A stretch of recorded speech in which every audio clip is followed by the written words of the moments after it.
Hi everyone, it's Howard the Condo Man. Interestingly, I have now moved back to Liberty Village. I love the area, been really cool, but that's not what today's video is about. Today's video is about comparing to Toronto to three other major cities. I'm going to use New York, Miami, and Los Angeles. So I'm very well traveled. I've been to New York probably 100 times. I've spent months in Miami. I actually go every year. I have a place there. And I've been to LA, I'm going to say 5 times. Um, People often like to compare Toronto and how it's doing as a major city, compare prices. So I'm going to compare it in various categories. I'm just going to ramble on like I usually do. And at the end, I'll discuss Toronto and kind of the value to live here, the value to work here overall. So, first of all, let's talk about New York. New York to me is the entertainment capital of North America. There's a ton to do. There's always shows. There's every kind of restaurant. There's new restaurants popping up all the time. I would say in terms of entertainment, New York is kind of incomparable to Toronto. You can just walk around in any neighborhood, and there's literally dozens of places to go.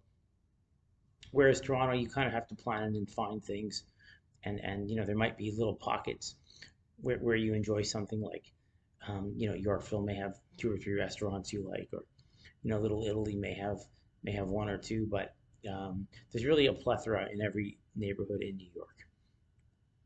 So I would say that New York wins strongly for entertainment, things like plays, maybe not as much in sports, but plays, food, anything. I think they have three observation decks now.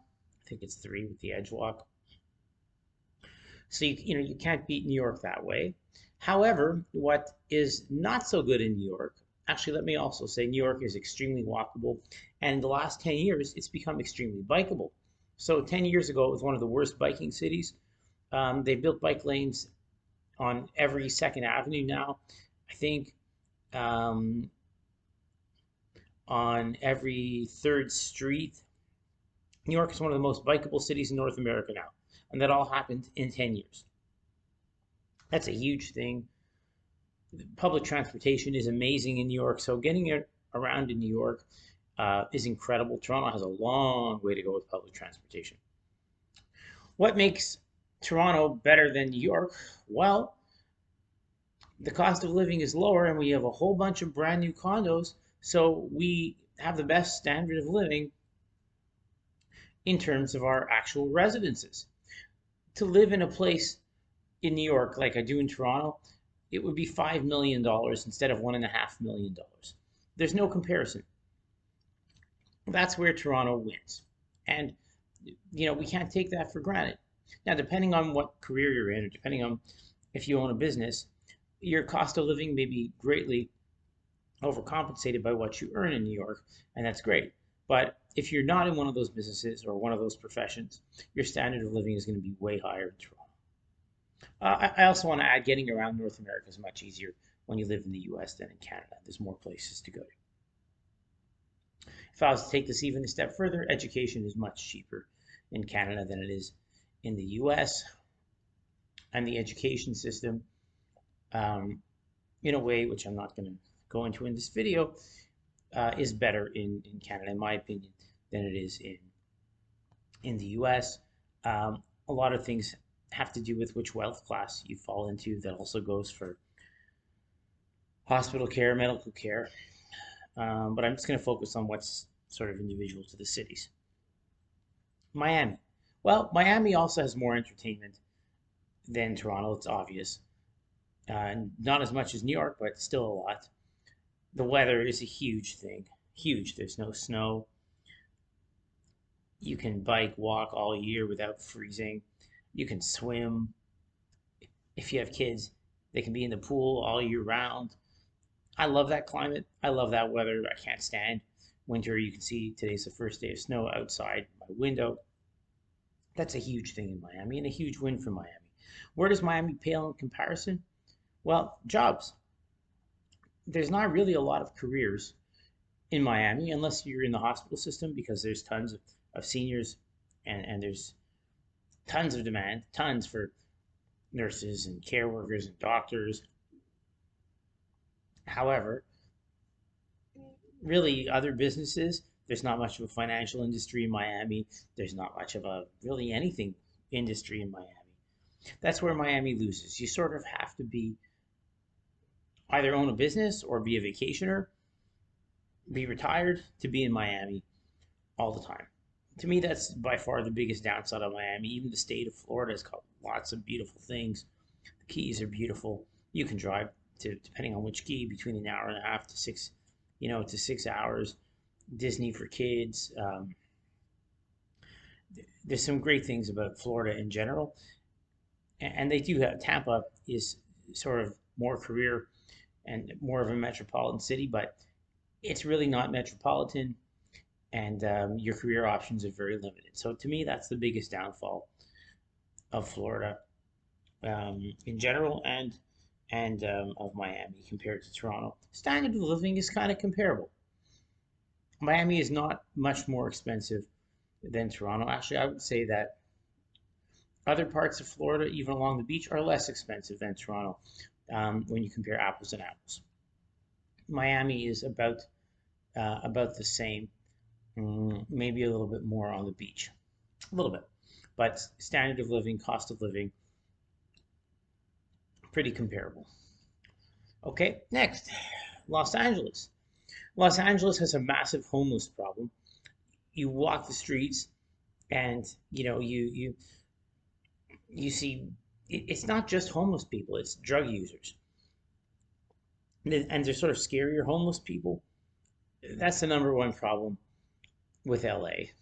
Public transportation is also horrible, worse than Toronto. There's no biking at all in LA. Oh, Miami is a fantastic. All of Florida has very, very good bike lanes along the water. So Florida is actually a great biking city. It's actually a great biking state, and Miami's a great biking city. LA, no biking. Public transportation is terrible. Driving is terrible. There's traffic all the time. Climate is great, just like Florida. If you don't mind being on the West Coast, then you get everything. You actually get mountains, you get ocean in the state of California. LA has lots of careers. There's lots and lots of industry around there, so that part is great. And not that I follow it intimately, but the cost of living there, I believe, is also still higher than Toronto. Not by much, but it's higher. So what's your con there? Your con there really is the homeless problem and public transportation. Those are the biggest negatives, I think, in LA. And honestly, LA is kind of a pooey city now. It's starting to look kind of trashy. The places that used to be cool there are becoming dirty and disgusting, like Venice Beach. It's like a homeless beach, pretty much now. That boardwalk is like a homeless boardwalk.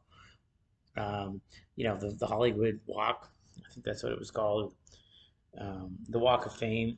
It's a totally rundown, grungy area with honestly crackheads. I shouldn't say crackheads. It's just a grungy area. It's not it's no longer what you think. The nice parts of LA are Beverly Hills, and the houses are beautiful. And if you're going to live in a house, your standard of living can be quite good there, even compared to Toronto.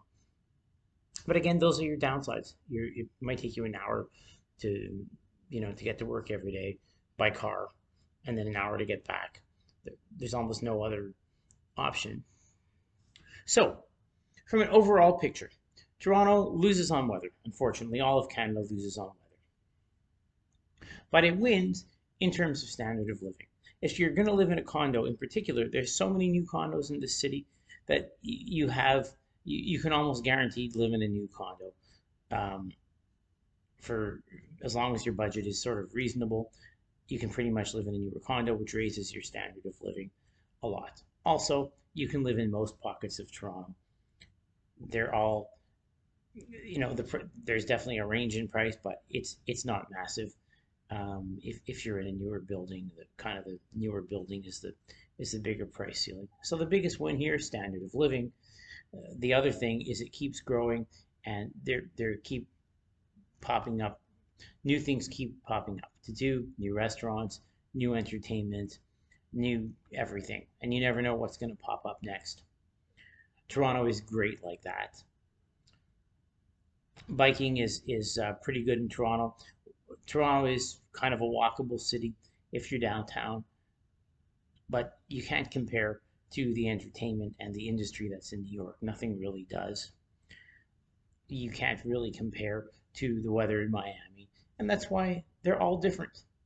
And you have to decide what suits your lifestyle and what's best for you. But there are some wonderful things about Toronto that I think sometimes we forget. Anyways, have a great day. Cheers and enjoy the snow.